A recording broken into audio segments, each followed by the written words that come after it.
Talk to me a little bit about how did you prepare for this movie? Well, I mean, I had to do my research. You know, when I first heard that they were making a film about Jesse Owens, his name rung a bell, but I really didn't know what it was that he had done, and sort of the whole story surrounding it. So, I had to do the training, the physical side. Obviously, I spent 2 months at Georgia Tech beforehand, and made sure I got my conditioning up. I had to learn how to run fast. I also had to run like Jesse because his running style was so, so unique. So, for me there was that, but then there was also the responsibility to bring a level of humanity to him, and tell people about the type of person, the type of man he was. Sure. You want to do it in Berlin? Well, I mean, unless you were planning on waiting. You know, I heard they don't care much for color folk over there. Well, they don't care for him much here in Columbus either.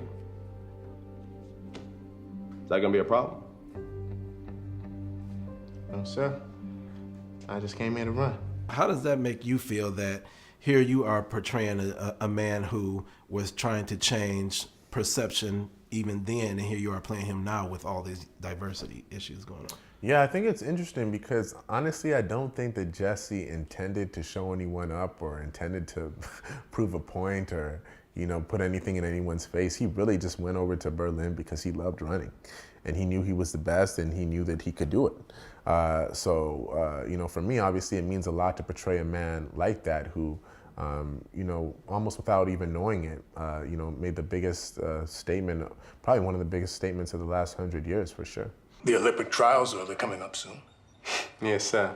A little under 5 weeks.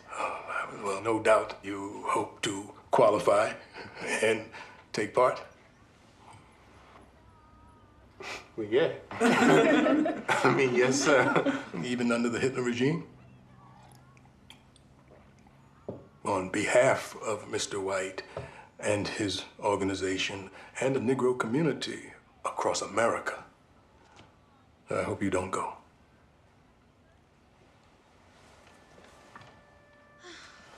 But this the Olympic Games. I mean, Jesse been training for this his whole life. Jesse, you're the best. You have a chance to strike a powerful blow.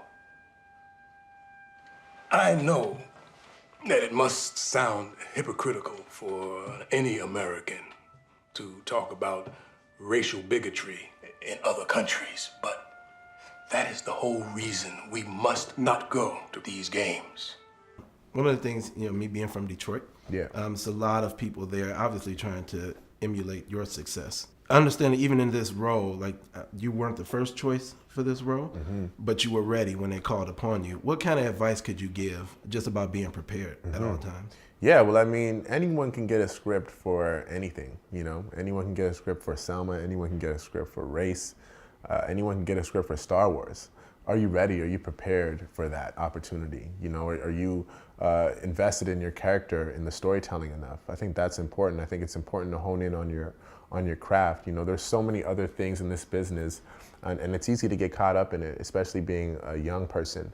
But for me, it's just always been about the work, the project, the craft. And that's why I think that I've had some of the success that I've had. It's just being ready for when those situations are put in front of you. So just be ready for the opportunity. All right. Thank you, sir. I appreciate you. Thank you. All right.